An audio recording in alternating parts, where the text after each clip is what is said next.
Hello, everyone. How are you guys doing? Nice to have you all here, and happy Thanksgiving to all of you that tuned in from North America or Canada. I think you're celebrating Thanksgiving there too, right? Let me know in the comments. I will put the chat on here too so I can see what you guys are chatting about. And yeah, I'm happy that so many of you tuned in. Can you all hear me? Because I only have this earpods in. So if you can't hear me, let me know, but I think it should be all right. So I have a few things that I want to talk about today, and I will as well answer a lot of your questions, hopefully. And all of you who can't stay long because they are celebrating Thanksgiving, don't worry at all. This video will be saved after the chat, so you can always rewatch it. And you don't need to stay all the time, but I'm very happy about all of you who are here and who as well chat here and watch this live. So cheers to you guys. For me, this is an after work drink since this is already in the evening in Germany. I guess for some of you, it's still in the middle of the day. But cheers. And now I will start with one question that was asked to me. Everyone else, if you have questions, put them in the comments in the chat, but maybe wait a little bit with it because I will first talk about the stuff that I wanted to tell you and then answer your questions. So maybe wait until we come to the question parts. But I already asked you guys if you had any question beforehand. And one person asked me which my favorite German beer is. And since we're now having like drinks here, I thought I'm gonna answer that before we start. And that might disappoint all of you. I'm actually not a beer drinker at all. So I don't really have favorite German beers. If I drink beer, I actually prefer Asian beers because they are not so heavy. And I'm born and raised in Munich in Bavaria in Germany, which is kind of like the beer capital. So all of my friends would be very mad with me that I'm saying I hate beer, but that's how it is. But if you guys want to drink like a good German Munich beer, everybody says a brand that's called Augustiner is supposed to be very good. So if you want to try that, try this one. I prefer gin tonics or wine or vodka sodas. So I want to talk about a few things today. And the first thing is I think I'm going to start with where we all ended in the last week, which is the United States of America trip. And yeah, that unfortunately is over. That was already over a few months ago. It took me quite a while to edit all these videos, and I'm very happy for all who joined this trip. And I think as well, some followers who might be here only joined during the whole channel during this USA trip. So there was one question that was asked very often, and that was what I did with my motorcycle after I left it in Miami. And yeah, for all of you who didn't like watch the United States of America series from episode 1, I have one Yamaha Tenere 700 here in Germany. That one is white and red, and it's called the Fox. And I have now one black Yamaha Tenere in the United States because when I flew to the United States, I realized that renting motorcycles is very expensive and that actually it would be cost much less to buy a motorcycle and then resell it in the end of the trip. So what I did, I bought this Yamaha Tenere 700 and I really thought I would resell it as soon as I finished this trip in Miami. So then I rode across the country. I started to love this bike, of course, as well, because it's as good as my Fox, my other Tenere here in Germany. And when I reached Miami, I somehow didn't feel anymore like selling it. So then I asked my friends and family if I can store it with them. And they said yes, of course. And now it's still standing there. And I hope that I can be back in the United States next year in 2022 to travel a little bit more there and to have the Tenere, be riding on a Tenere again. I mean, it's maybe not the smartest decision ever made, but it's a decision that came from the heart. So I think maybe nothing wrong with that too. And yeah, if someone says here, can you have too many Teneres? I don't think so. I think maybe the end goal would be to have a Tenere on each continent.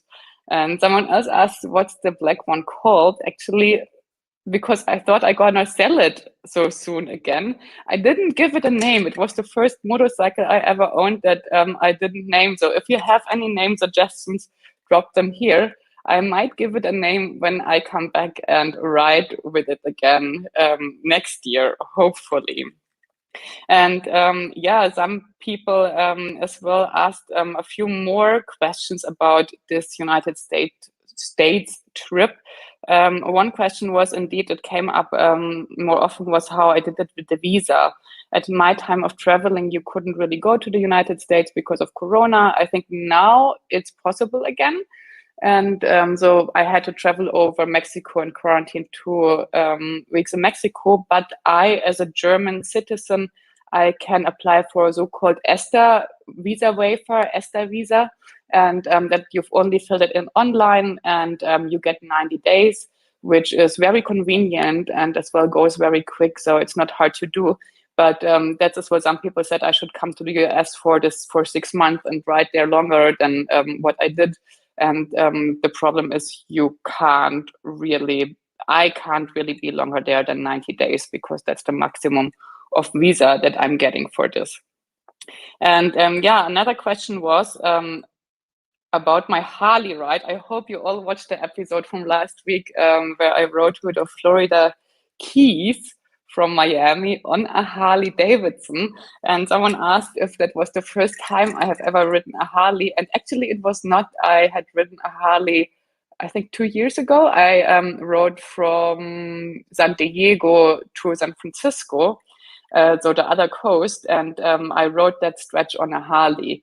So I was already experienced with a Harley, and I got as well the question how I like the Harley and what I would say after riding the Harley and after having been so many times on adventure bikes and then getting on the Harley.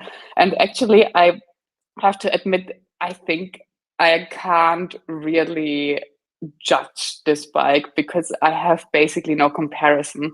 I have ridden a Harley twice, and funnily, it was always the same model. It was a Softail Heritage, even though both times I wanted to rent the Road King, I think it's called. Yeah, I think Road King. And it was out of stock. So both times I didn't get the Road King, and both times I had to take the Softail Heritage.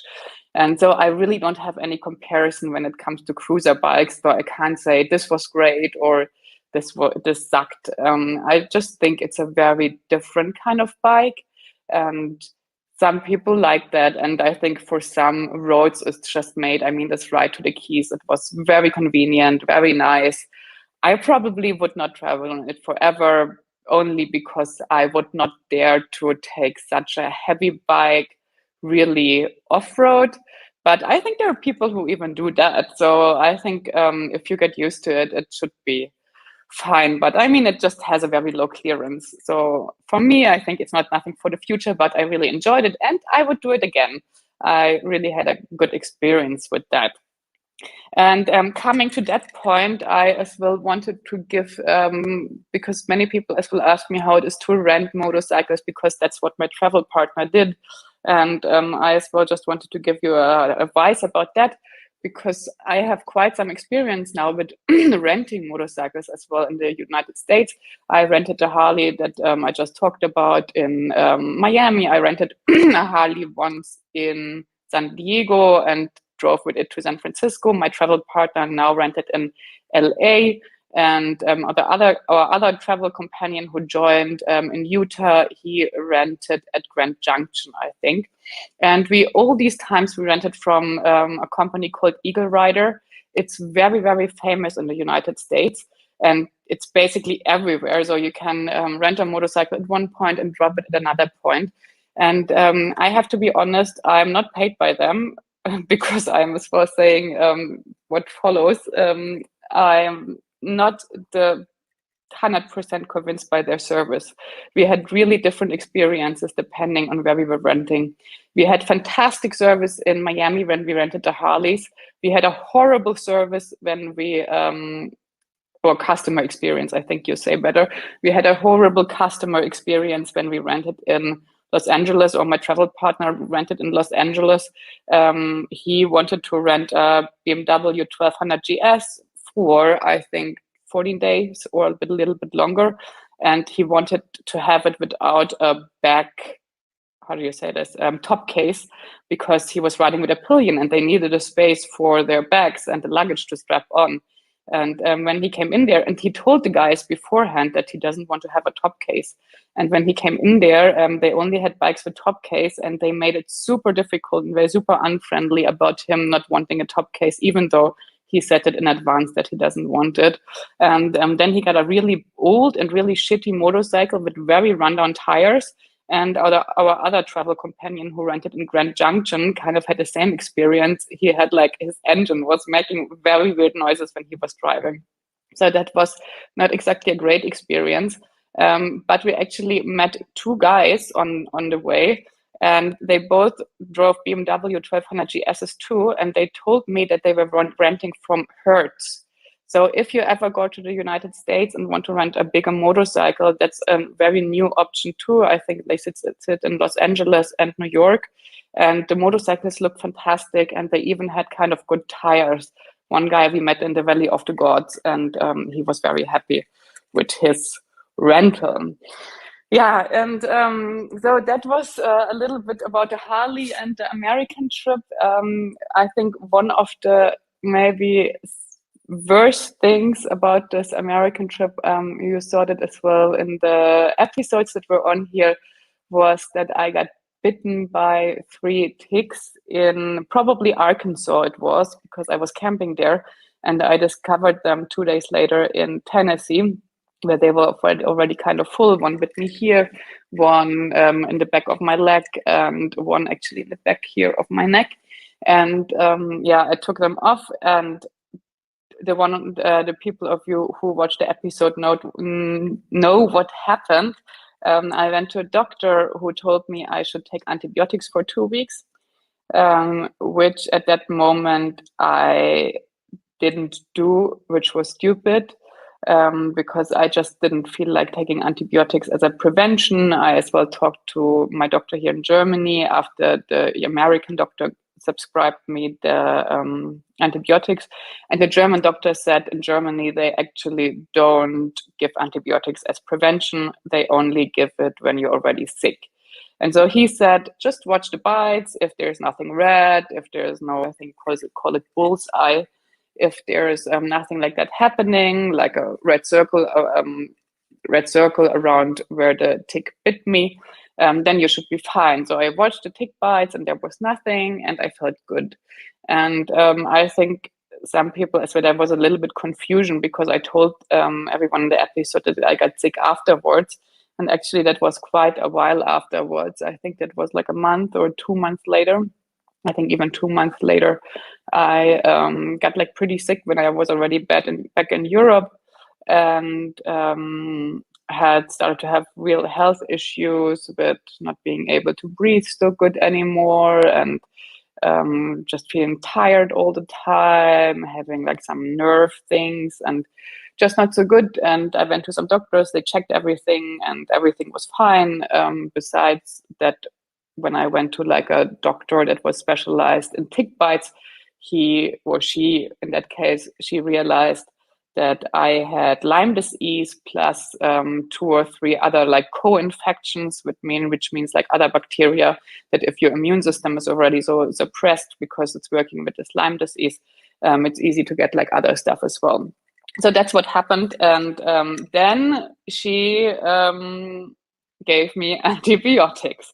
So then I had to take the antibiotics that I was refusing to take in the United States. and actually in a very long antibiotics therapy. So I'm now 2 months already, more or less, in this therapy, 3 months even, and taking medicine since then, or even the 4th month now. I don't know. It has been a very long time. Actually, before summer, all of this started. So it has been a long time. So if there is a learning for any one of you guys, if you get a tick bite, I think just go to the doctor and do whatever they say. They probably know best what can happen. And yeah, I knock on wood that this episode is over soon, but I'm very positive about it. And yeah, so I was not super healthy in the beginning of summer. And my travel partner, as many of you know too, who watched the series, he had a pretty bad crash at the White Rim Trail when we were riding in Utah. And he injured his foot. He had some torn ligaments and as well some, I don't know how you call that, but he had like bruises on his bone, which is not exactly very nice and actually very, very painful. And so when we came back to Europe, he of course went to his doctors too, and they looked at the foot. And unfortunately, the first doctor he went to, he was not that good, and he just told him to go home and everything will be fine. And unfortunately, it was not fine. So he was dealing with that injury a very long time too, because he still had pain, even though the doctor said it should be fine. And yeah, in the end, it turned out that he had to go to physiotherapy, I think twice a week, because there was like these things that didn't move good enough anymore. And they even talked about maybe having surgery if that doesn't work. But now he's feeling a little bit better. But so before summer, I was kind of sick from the tick bite, and my travel partner had like massive pain in his foot. So we were both not on our perfect health. But even before we decided to go to the United States, we actually had planned to do a longer trip in the summer. And according to our plans that we had already made months ago, we would have liked to travel from Europe, from Germany to Turkey or to Georgia and do like a little loop there and then ride back.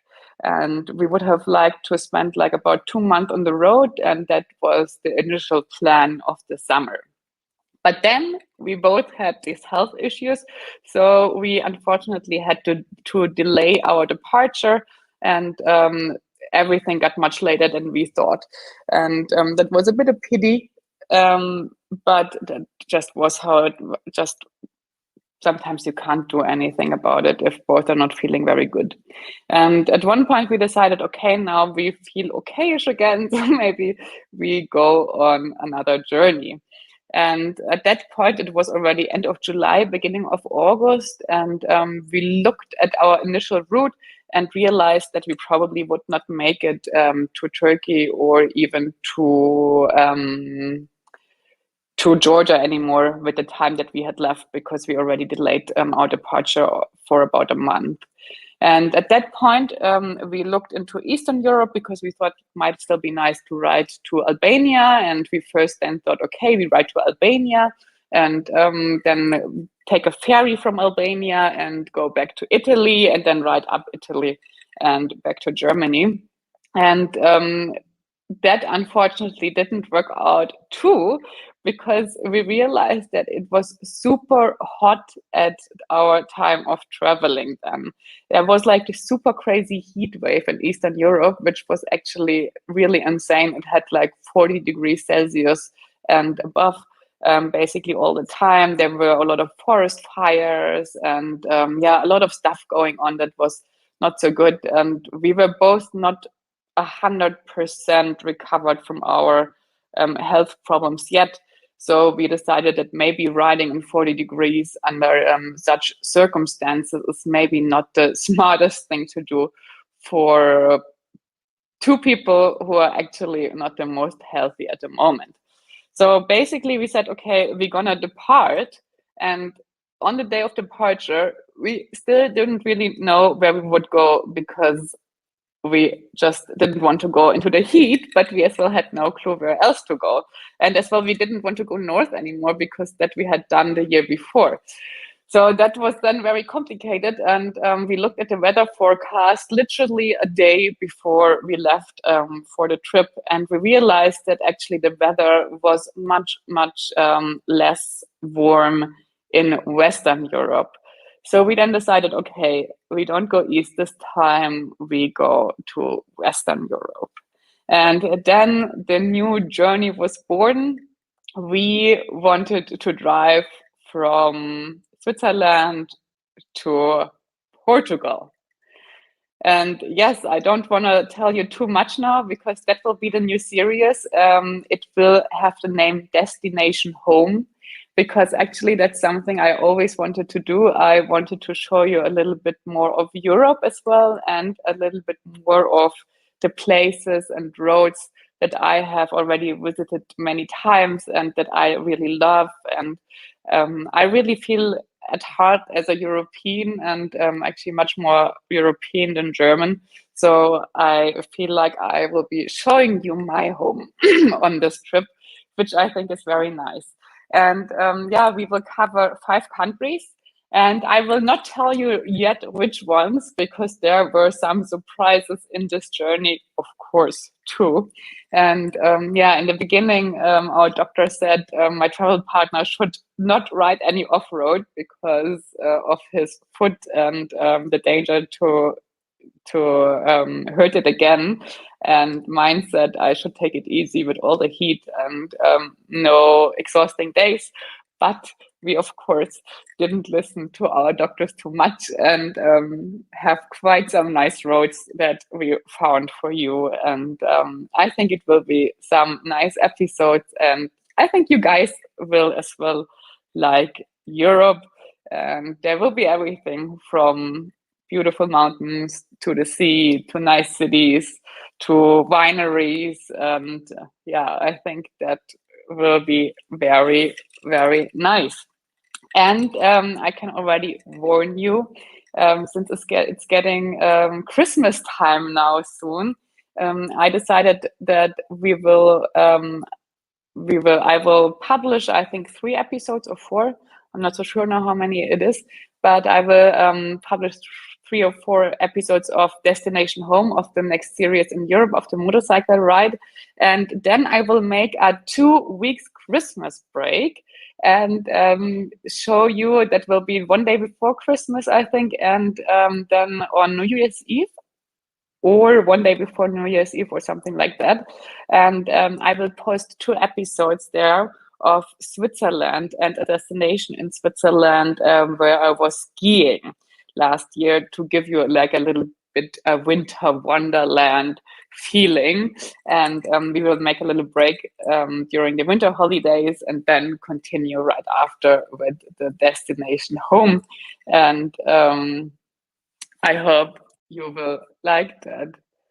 I just reading here that someone is not getting any sound.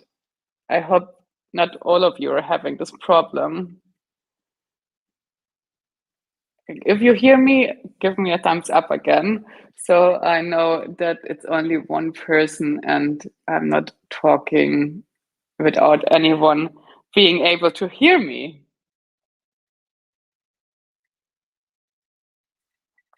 No, I don't know. Okay, perfect. Okay. Okay, that is very, very good. I had actually, I hope you're looking forward to this journey too. I'm actually very excited, and I'm actually very excited too. But I cannot tell you that yet because I have already a destination that I will very likely travel to now over the Christmas and New Year's. And I think that will be very cool, and I have never been there. So that will be the new series coming that I can't tell you yet, but that I will tell you about in maybe the next what's next big chat that we're gonna be having.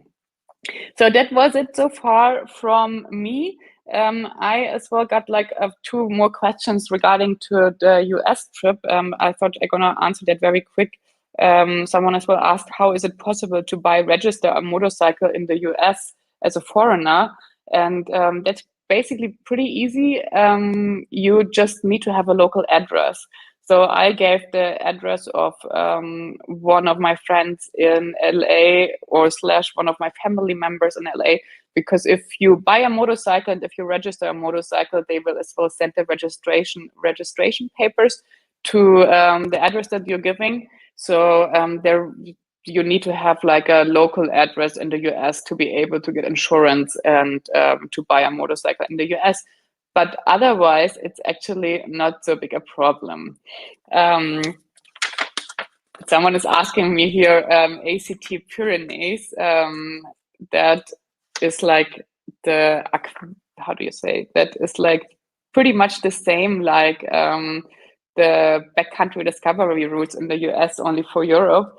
And actually, I think they brought out a Pyrenees track just now, and which is very funny because otherwise I would have looked at it. But I already saw in the 2 videos that they published of it that there are for sure some parts that I drove too. And but that's a coincidence because I didn't know the ACT Pyrenees before we went there. And yeah, it's a fantastic area to ride. I think you guys will really enjoy a little bit of it. Which bike are you riding? The Tenere. Yeah, that I wanted to tell you anyway. So my next trip, of course, will finally be on my European Tenere again. That one, you remember, the ones who have been on the channel for a longer while might still know it. It's red and white, and we traveled to West Africa with it. And then it got stuck in West Africa and Benin, and I had to ship it back. That's why I couldn't ride it last year when I was going to North Cape, and I rode on this BMW 1200 GS instead, because my Tenere was not back in Europe then. But then last November it came back. So of course I'm riding on my Tenere 700, who is called Fox. And yeah, Foxy and I will be doing that trip.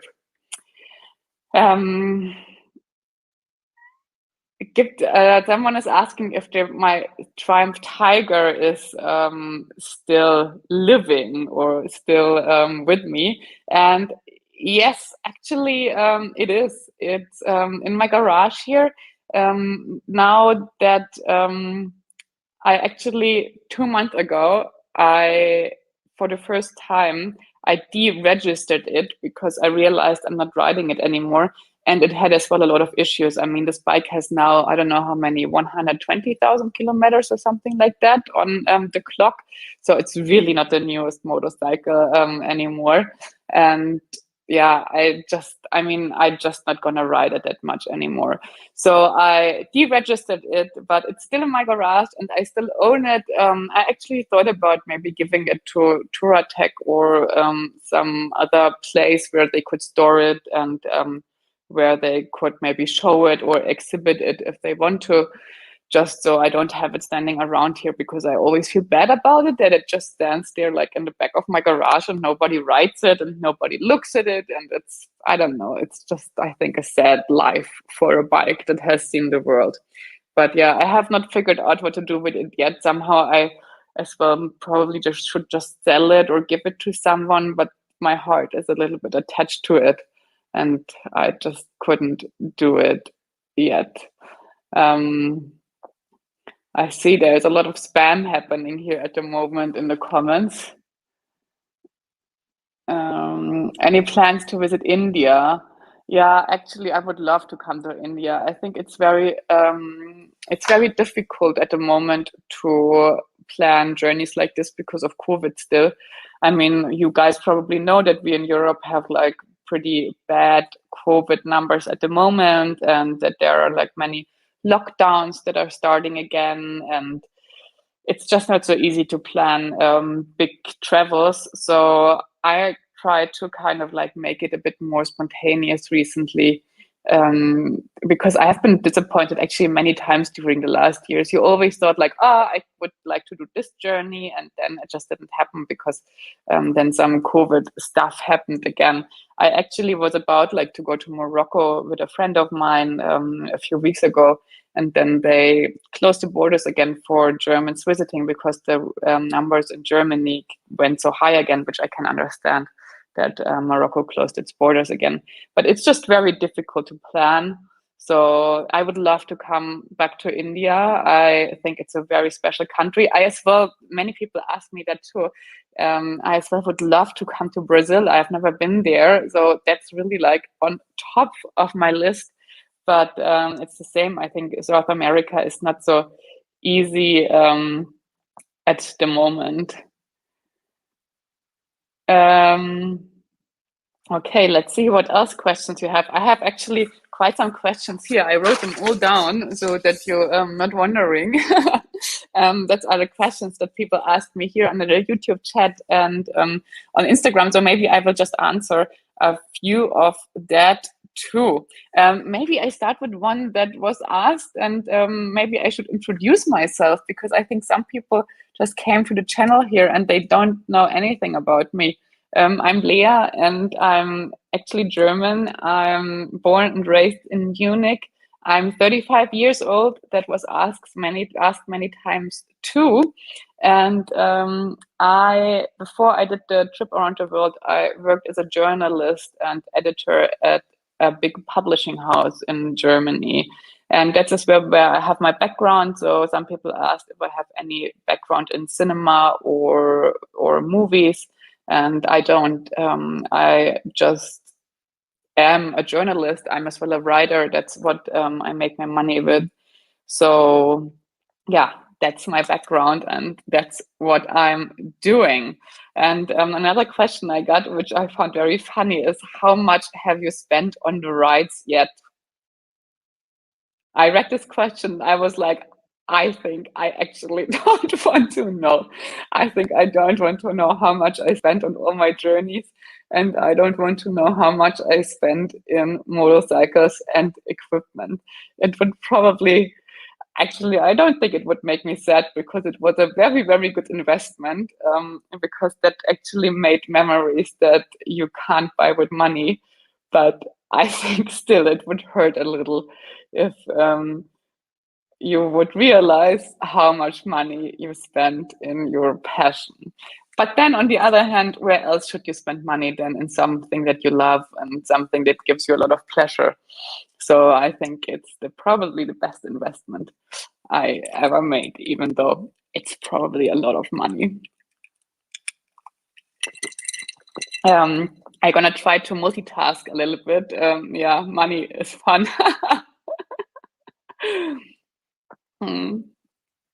Yeah, do you earn income from traveling? That's a good question. Actually, I tried to. I published a book, the book that you as well can buy in English now. I published that in German after my world trip, and that was the first income I actually generated from traveling. And no, I'm actually lying, because I wrote some articles when I was on the road, because that's my job. I'm a journalist, so I as well write about traveling and about places that I go. So yes, I earn income through these things that I'm writing about them.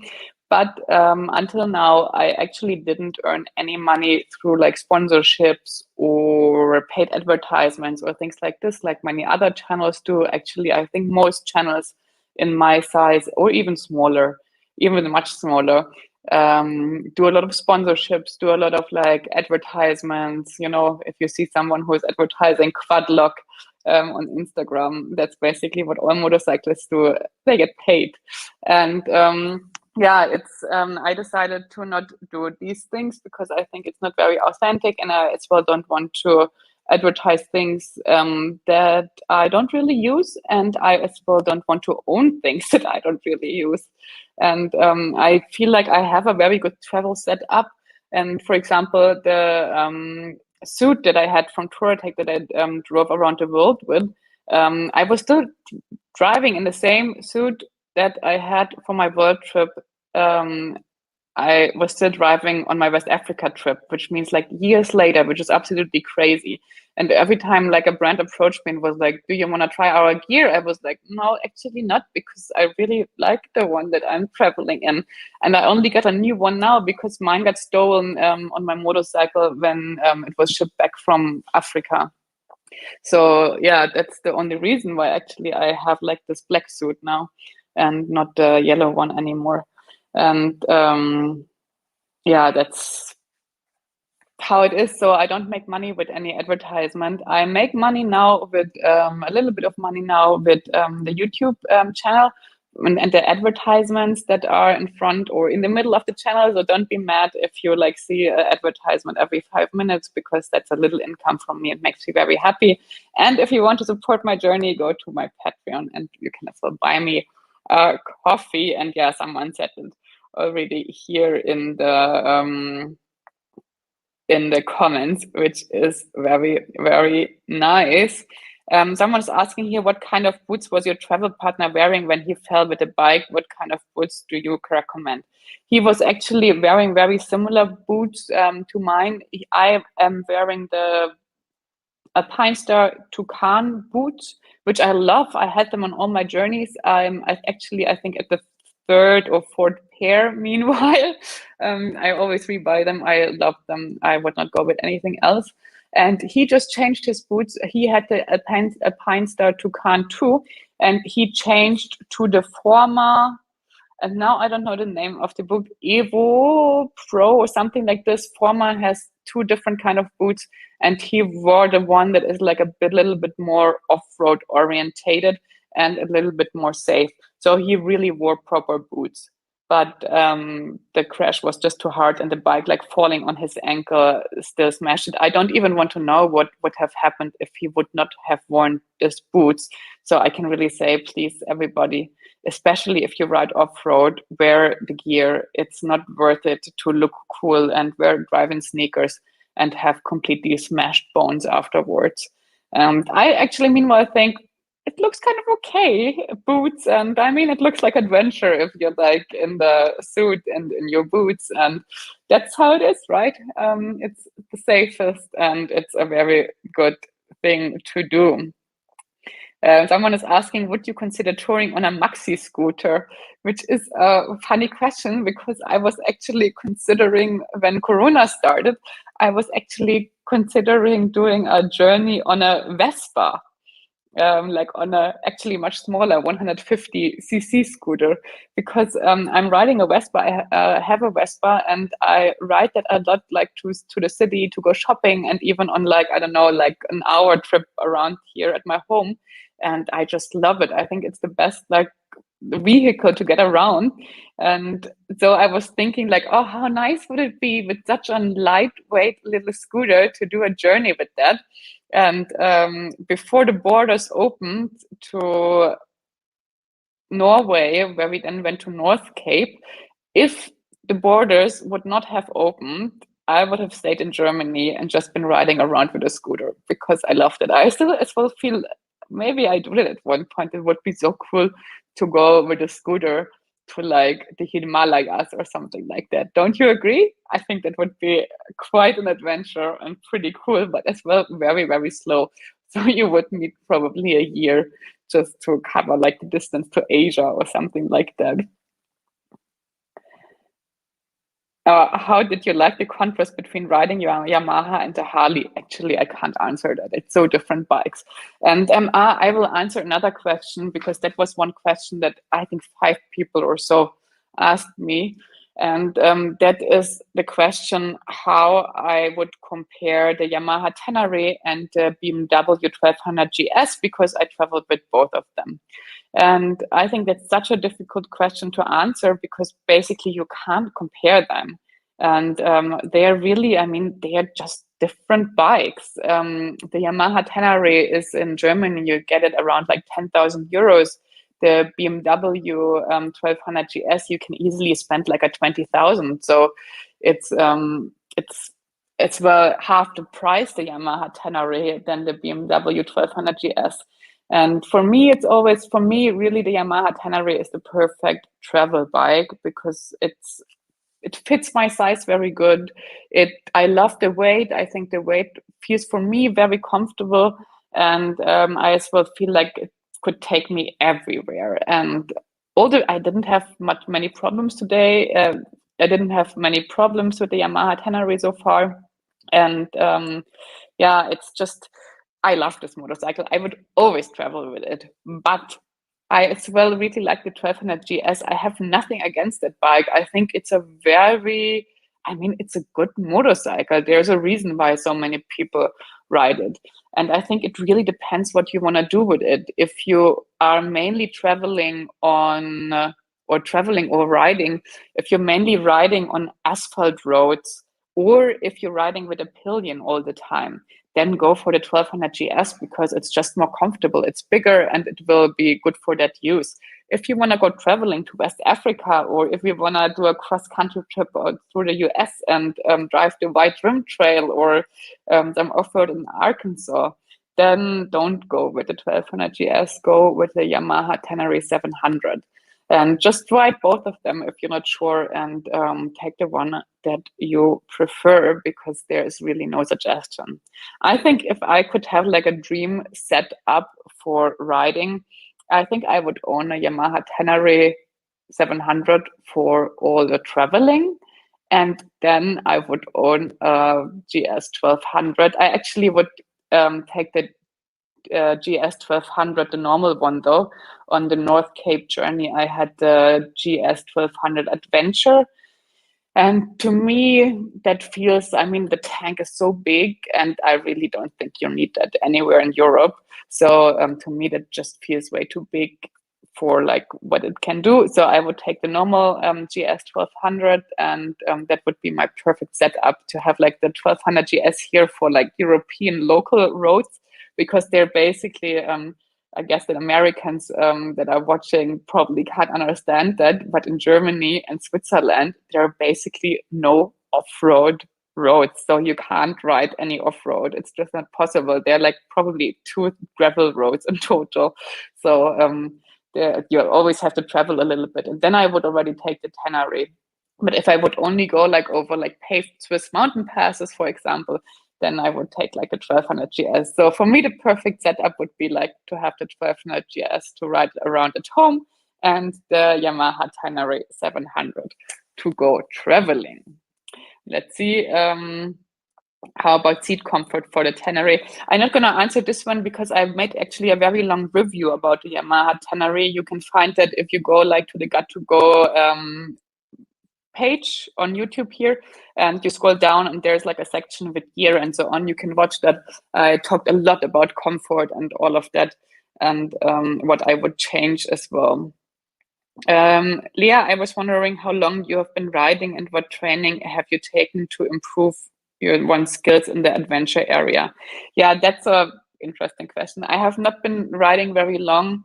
The guys who read my book probably know that I basically did my motorcycle license with, I think, 26 or 27. So only like a year before I went on my journey around the world. So I had basically no riding experience when I went on this world trip, which I as well realized pretty quickly. And I tried, of course, to do like an off-road training before I went on the world trip, and to learn better riding. Yeah, but that was it. And then I, of course, learned a lot of things learning by doing. But I have to admit, I'm still not a professional rider. You will as well see that in all my videos when I get like stuck in sand and all that stuff, and drop the Yamaha Tenere in West Africa. I mean, there's still like mud and sand. It's still not my favorite to do. And one thing that I promised myself for 2022 is that I finally will go to some like enduro schools again, and learn a little bit about how to better ride a motorcycle. I think I'm a decent rider on asphalt roads, but I really can improve my off-road skills a lot. And yeah, maybe I will take you with me actually to some of the places that I might visit. Might be interesting for you too. I already looked at, I think, like 2 or 3 of them in Germany that I maybe want to visit, and maybe I will do a little comparison for you if you ever want to do like a training here in the European area. Will you write another book? Only 2 gravel roads, thumbs down. I know. What can I do? It's like it is how it is. Will I write another book? I'm not so sure. I maybe would have written a book about if I would have done this circumnavigating Africa, what I planned before Corona, and then Corona hit and I couldn't continue the trip. So if I at one point maybe can continue this trip and really circumnavigate Africa, I might write another book about that. But I didn't feel like that the other journeys that I did so far was enough material for a book. But I'm pretty sure that actually the Africa journey would be, because already in that first part in West Africa, I had so many great experiences and so many things I could write about that, yeah, maybe I would do that then. Someone else as well asked in the other question if I ever plan to do like a book tour or presentations again. And because I did quite many in Germany after my book came out in the last years. And I'm actually not 100% sure yet either. I would do it too about the West Africa tour, but there's nothing planned yet, because it's as well something that is very time consuming to go on like all these talks and presentations. And mostly they are not that good paid. And so it's quite a hassle. And I would probably do it again if I wrote a book to as well promote the book and to present it. But yeah, we will see. If I do like a big journey, I think I will make another presentation. If not, I don't know. Nothing is planned yet. But if you know anyone who wants to book something, I'm as well available for all requests, actually.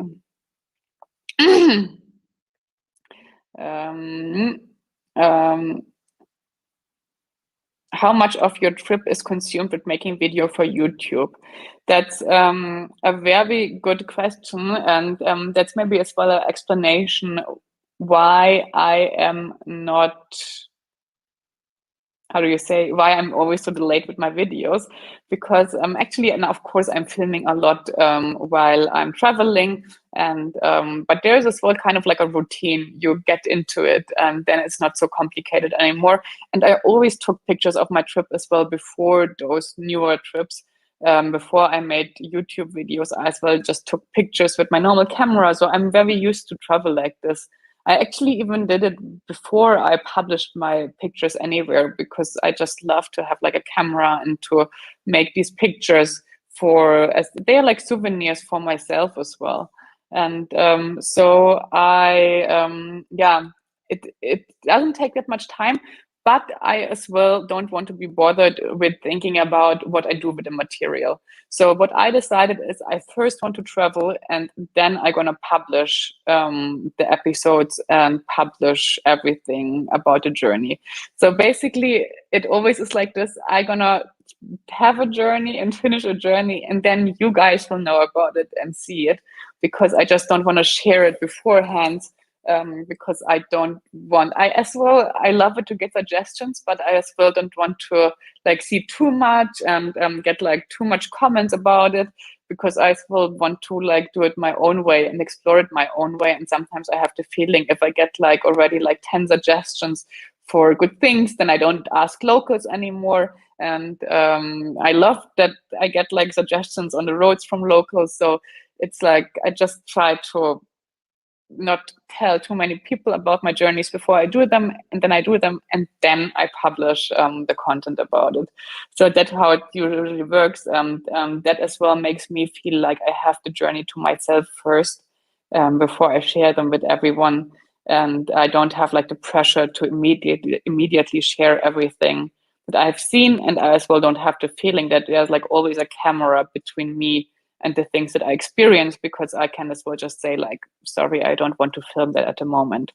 Which I think is as well interesting about writing a book, because there's so many moments that of course you don't film, or I don't film because I don't think it's appropriate, or because I just don't want to destroy the moment. If you're like meeting people, I'm not going to be like, yeah, sorry, I'm going to film this. I first want to meet these people. So basically what you see in the videos is of course not everything that happens or the journey. And when writing a book, you can as well, of course, tell these stories that you probably could never catch on a camera. But you're locals too, yes, that you are. But still, Dave Travers. So yeah. So guys, I'm already a bit too long in. I hope you I answered a few questions and I didn't talk too long now, because now it's 20 past 8 here, and I actually just timed the new trailer for my new series to 5 minutes ago, because I thought we're gonna be done with this chat already. Now I talked so much that I'm still not done. But yeah, I think we have to wrap this up now and say goodbye. And hopefully we do that soon. Maybe I just do like a live chat every now and then to keep you a bit more updated. Maybe I do it every, I don't know, maybe 2 months or something like this. Then you as well will see when I cut my hair, because I just got a new haircut, actually the first one within like 1.5 years, I think. And yeah, so I just published the video, the trailer of the new series, the trailer of the series Destination Home. So when we're gonna end this chat, just switch over to the channel and watch this trailer, leave a comment. And yeah, it was lovely to chat with all of you. I think I hope that this wasn't a too quick end, but I want you to all watch this trailer now. I will do that too. So all of you have a very nice Thanksgiving, and we will see each other, because next week the new journey starts. But otherwise as well, enjoy your pre-Christmas time. Take care about you, and take care about your loved ones in these crazy times, and be careful. It was very nice to chat with you, and see you very soon.